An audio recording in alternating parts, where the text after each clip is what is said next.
Hello and very good morning to you all. Hope all of you are doing well. Stay safe, stay healthy, and belated happy Eid to all of you. So we are discussing the second unit, that is structure of atoms. So we have discussed it, subatomic particles, how they discover, who are being they discovered by, and how are they discovered. So we have talked about electrons. हमने electrons की बात की थी कि electron कैसे discover हुआ. तो उस टाइम पे जो सब एटॉमिक पार्टिकल्स का जो कंसेप्ट था, सब एटॉमिक पार्टिकल डिस्कवर कैसे हुई, तो मेनली वो डिस्चार्ज ट्यूब से डिस्कवर हुई. अब एक डिस्चार्ज ट्यूब क्या होता है, डिस्चार्ज ट्यूब के बारे में आपको आप थोड़ा ब्रीफ करें तो डिस्चार्ज ट्यूब जो बना होता है वो इलेक्ट्रोड्स का बना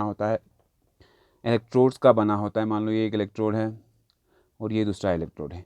एक इलेक्ट्रोड को हम कैथोड कहते हैं, दूसरा इलेक्ट्रोड एनोड होता है. कैथोड के पास हमारा नेगेटिव चार्ज होता है, एनोड का हमारा पॉजिटिव चार्ज होता है. ठीक. अब ये होता है ये कैथोड ट्यूब का, ये कैथोड ट्यूब जिसको हम जोड़ देते हैं एक हाई वोल्टेज से, मतलब एनर्जी से जोड़ देते हैं, इस वोल्टेज से जोड़ देते हैं.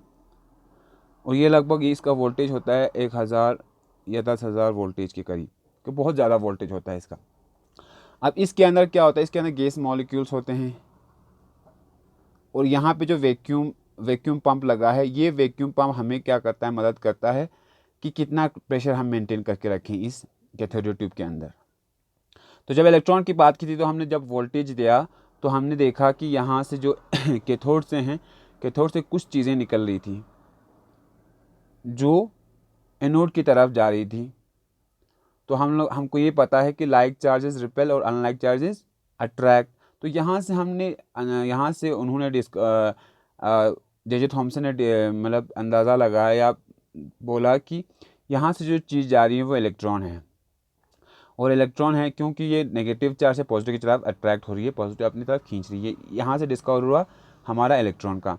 और जब इस चीज़ को हमने नेकेड आइज नहीं देख पाए तो इन्होंने यहाँ क्या किया, यहाँ पे परफोरेटेड एनोड मतलब ये होता है कि एनोड के बीच में उन्होंने कुछ छेद कर दिया या कुछ होल्स कर दिया और यहाँ पे एक फॉस्फोरेसेंस या फ्लोरेसेंस ऑब्जेक्ट रख दिया. फॉस्फोरेसेंस या फ्लोरेसेंस ऑब्जेक्ट वो होता है जिन पे जब कोई इलेक्ट्रॉन पड़ता है, कोई चीज़ पड़ जाती है तो ये कलर शो करता है.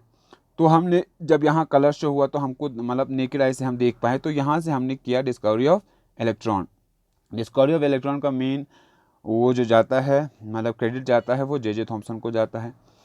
इलेक्ट्रॉन हमारा हमेशा इलेक्ट्रॉन का जो होता है वो नेगेटिव चार्ज होता है, जिसकी वैल्यू -1.6022 इंटू 10⁻⁻19 कूलम. ये होता है हमारा इलेक्ट्रॉन का चार्ज. तो ऐसे हुआ discovery of electrons. Last video में हमने आपको मास इलेक्ट्रॉन का कैसे मास रेशो ये सब कैलकुलेट करके बताया था. इसके बाद आज हम बात करेंगे प्रोटॉन की, कि प्रोटॉन सब एटॉमिक पार्टिकल्स का दूसरा पार्ट है प्रोटॉन. अब प्रोटॉन क्या होता है, प्रोटॉन का जो चार्ज होता है वो पॉजिटिव चार्ज होती है. इलेक्ट्रॉन की तरह सेम इसका भी चार्ज सेम होता है, लेकिन पॉजिटिव में होता है 1.6022 इंटू 10⁻⁻19 कूलम, लेकिन पॉजिटिव. मास की जब बात करें प्रोटॉन की, तो मास प्रोटॉन का मास बहुत ज़्यादा होता है, मतलब बड़ा होता है proton as compare to electron. 1837 times ज़्यादा होता है हमारे इलेक्ट्रॉन से. मतलब अगर इलेक्ट्रॉन 1 होगा तो 1837, अगर 1 ग्राम का होगा तो 1837 ग्राम का होता है हमारा प्रोटॉन. अब डिस्कवरी की बात करें तो उस टाइम में डिस्चार्ज ट्यूब से बहुत ज़्यादा, मतलब डिस्चार्ज ट्यूब को ही लेके बहुत सारा काम हुआ और डिस्चार्ज ट्यूब को ही उन्होंने अपना मेन चीज़ माना जिससे हम डिस्कवरी ऑफ सब एटॉमिक पार्टिकल्स करते थे तब उस टाइम पे.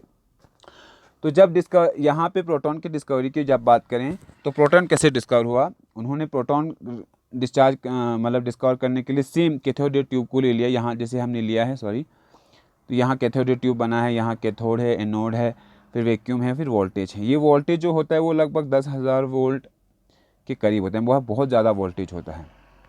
अब क्या किया, अब प्रोटॉन की जब इलेक्ट्रॉन के केस में हमारा कैथोड से कुछ चीज़ें निकल रही थी और हमारा एनोड की तरफ जा रही थी. अब लेकिन यहाँ पे उसका रिवर्स है. यहाँ पे क्या है, यहाँ पे एनोड से कुछ चीज़ें निकलेंगी और यहाँ पे कैथोड की तरफ जाएगी. ठीक. अब यहाँ पे यहाँ पे जो कैथोड ट्यूब के अंदर है गैसेस प्रेजेंट होते हैं, वहाँ पे 10⁻³ होता था mmHg प्रेशर इलेक्ट्रॉन के केस में, और यहाँ पे हमारा 10⁻⁻1 होता है mmHg प्रेशर। अब यहाँ पे गैसेस के मॉलिक्यूल ज़्यादा प्रेजेंट होंगे एज कम्पेयर टू इलेक्ट्रॉन्स। अब यहाँ गैसेस के मॉलिक्यूल की ही मदद से यहाँ पे जनरेशन होता है प्रोटॉन का। किसकी मदद से? प्रोटॉन, मतलब गैसेस मॉलिक्यूल की मदद से। अब जहाँ आप इस ट्यूब में हम कोई भी गैस ले लें, नाइट्रोजन ले लो या कोई भी हीलियम ले लो, हाइड्रोजन ले लो, कोई भी गैस ले लो, जब यहाँ से वोल्टेज पैदा होती है तो ये क्या करता है, यहाँ से इलेक्ट्रॉन की जनरेशन होती है। इलेक्ट्रॉन का जब यहाँ से नाइट्रोजन गैस से इलेक्ट्रॉन का जनरेशन होता है, तो इलेक्ट्रॉन तो हमारा नेगेटिव चार्ज है, ये पॉजिटिव की तरफ जाएगी, और जो नाइट्रोजन है, वो जो गैस है, वो हमारा कैथोड की तरफ ट्रेवल करेगी, और यहाँ से हमारा जनरेशन हुआ नाइट्रोजन का क्या चार्ज होगा, गैस का जो चार्ज होगा वो प्लस चार्ज होगा, और यहाँ से हमने ये जो प्लस चार्ज का जो पार्टिकल्स था वो इसकी तरफ ट्रेवल कर रहा था, कैथोड की तरफ, नेगेटिव की तरफ। यहाँ से अंदाज़ा लगाया कि यहाँ से जनरेशन ऑफ क्या हुआ, प्रोटॉन हुआ, क्योंकि पॉजिटिव चार्ज हमेशा नेगेटिव की तरफ अट्रैक्ट हो रही है। ये था डिस्कवरी ऑफ प्रोटॉन। उस टाइम पे प्रोटॉन ऐसे डिस्कवर होता था, मतलब डिस्कवर ऐसे किया गया। ठीक, यहाँ पे एक बात ये समझ लेना कि यहाँ पे जो गैसेस हैं, ये जो प्रोटॉन्स जनरेशन हो रहे हैं वो इस गैस पे डिपेंड करेगा, वाइल हमारे इलेक्ट्रॉन के केसेस में इन चीज़ों पे डिपेंड नहीं होता था, नेचर ऑफ गैस या नेचर ऑफ इलेक्ट्रॉन्स पे वो डिपेंड नहीं होता था। लेकिन इस केस में हमारा नेचर ऑफ गैस, जैसा नेचर ऑफ गैस होगा वैसा ही प्रोटॉन होगा। जैसे number of protons her element पे हमारा अलग अलग होता है। यही रीज़न है कि प्रोटॉन हर एलिमेंट में अलग अलग होगा, वाइल हमारा इलेक्ट्रॉन का जो चार्ज है या इलेक्ट्रॉन की जो प्रॉपर्टी है वो हर एलिमेंट पे हमारा सेम होता था। यहाँ पे जो गैसेस मॉलिक्यूल्स निकल रहे हैं यहाँ से, ये कलर्ड गैसेस, तब ऑब्जर्व किया जब इन्होंने, तो यहाँ कलर्ड गैसेस या कलर्ड चीज़ें निकली, तब उन्होंने नाम दिया प्रोटॉन और पॉजिटिव चार्ज, क्योंकि ये नेगेटिव की तरफ अट्रैक्ट हो रहा था। ऐसी डिस्कवरी हुई हमारे प्रोटॉन। जैसे यहाँ पे आप देखोगे प्रॉपर्टीज़, ये प्रॉपर्टीज़ ऑफ प्रोटॉन है, प्रोटॉन की प्रॉपर्टीज़ की बात हो रही है यहाँ। तो प्रॉपर्टीज़ क्या है? They are made of charge particles, वो चार्ज पार्टिकल्स के बने हैं, चार्ज पार्टिकल मतलब पॉजिटिव चार्ज के बने हैं, positive. Fluorescence and possess kinetic energy, हाँ, और फ्लोरेसेंस का मतलब है ये कलर्ड ऑब्जेक्ट्स थे, कलर्ड पार्टिकल्स थे, और इनकी काइनेटिक एनर्जी मतलब ये मूविंग था। काइनेटिक एनर्जी यहाँ पे प्रोटॉन की एज कम्पेयर टू हमारा इलेक्ट्रॉन की जो काइनेटिक एनर्जी वो कम होती है। दीज आर ओरिजिन, कैसे ओरिजिन हुआ इनका? ओरिजिन हुआ गैसेस मॉलिक्यूल से, कोई गैस मॉलिक्यूल से ही ओरिजिन हुआ, क्योंकि गैस मॉलिक्यूल को जब एनर्जी दी तो एक्साइट हो गया, या वहाँ से इलेक्ट्रॉन लूज़ कर दिया, तो उस इलेक्ट्रॉन जो लूज़ किया वो तो हमारा एनोड की तरफ अट्रैक्ट होगा, और जो गैस मॉलिक्यूल है वो हमारा किया नेगेटिव की तरफ अट्रैक्ट हुआ, वहाँ से हमारा जनरेशन हुआ पॉजिटिव का। They depend upon nature of gas, हाँ, और जैसा गैस होगा वैसा ही उसका प्रोटॉन होगा। जैसे नंबर ऑफ प्रोटॉन्स या प्रोटॉन्स की जब बात करते हैं तो हर एलिमेंट का प्रोटॉन्स अलग अलग होता है। They are not made up of protons. और एक ये मिसकंसेप्शन होता है कि जो हमारा जो क्या होता है, प्रोटॉन्स होते हैं वो they are not made up of protons, ये वो प्रोटॉन्स के बने नहीं होते हैं। मतलब हाइड्रोजन एक एक्सेप्शन है इसमें, हाइड्रोजन के केस में हमारा ये सही होता है, लेकिन वाइल दूसरे एलिमेंट्स के केस में ये अलग हो जाता है। हाइड्रोजन की केस में ये सही कैसे हो जाता है, जैसे आपको अभी हम यहाँ दिखाएंगे। जैसे हाइड्रोजन के केस में क्या होता है, जो कैथोड ट्यूब होता है उसके अंदर हमारा हाइड्रोजन मॉलिक्यूल है, और यहाँ कैथोड है, यहाँ पे हमारा कैथोड है, यहाँ एनोड है। जब यहाँ से वोल्टेज आती है तो ये चीज़ें क्या करती हैं, ये जनरेट करता है इलेक्ट्रॉन, और हाइड्रोजन के पास कितनी, हाइड्रोजन के पास दो ही हैं, एक प्रोटॉन और एक इलेक्ट्रॉन ही जनरेट करता है। अब यहाँ पे न्यूट्रॉन की बात, न्यूट्रॉन तो हमारा अभी तक डिस्कवर ही नहीं हुआ, हम न्यूट्रॉन की बात ही नहीं कर रहे हैं।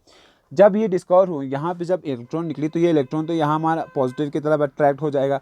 अब यहाँ बचा क्या, यहाँ पे एक ही चीज़ बचा, हाइड्रोजन। अब हाइड्रोजन का एक ही है, वही है प्रोटॉन। अब जनरेशन यहाँ पे प्रोटॉन, हाइड्रोजन के केस में ही कहते हैं कि जो हमारा प्रोटॉन बना है वो एलिमेंट से ही बना है, जो प्रोटॉन है वो एलिमेंट से, क्योंकि यहाँ पे एक ही है। अब जब यहाँ पे दो प्रोटॉन, नंबर ऑफ प्रोटॉन ज़्यादा हो जाएगा तो बाकी एलिमेंट्स में हम ये नहीं कह सकते हैं कि हमारा जनरेशन प्रोटॉन से ही हुआ। ये हाइड्रोजन के केस में एक्सेप्शन ही है, जिसको हमने यहाँ भी बताया कि कैसे हुआ आपका ये। अब यहाँ पे बात करेंगे हम तीसरे सब एटॉमिक पार्टिकल्स की, जिसका नाम है हमारा न्यूट्रॉन। न्यूट्रॉन मतलब न्यूट्रल चार्ज होता है। न्यूट्रॉन का हमारा क्या होता है? न्यूट्रल चार्ज, मतलब कोई चार्ज नहीं होता है, न्यूट्रल चार्ज, न्यूट्रल चार्ज। और इसको पहली बार किसने डिस्कवर किया? चैडविक ने डिस्कवर किया। अब इसकी डिस्कवर में थोड़ा बहुत डिफरेंस है। इसको कैसे डिस्कवर किया? इसको स्कैटरिंग या बम्बार्डमेंट की वजह से अल्फा पार्टिकल्स हैवी पार्टिकल्स होते हैं जिनका एटॉमिक मास नंबर 2 होता है, जिनका मास लगभग 2 के बराबर होता है। अल्फा पार्टिकल्स बहुत हैवी पार्टिकल्स होते हैं। तो उन्होंने क्या स्कैटरिंग करके किया कि कैसे स्कैटरिंग वाला एक्सपेरिमेंट या बम्बार्ड वाला एक्सपेरिमेंट परफॉर्म करके किया। कैसे किया? जैसे अभी आप बताएंगे।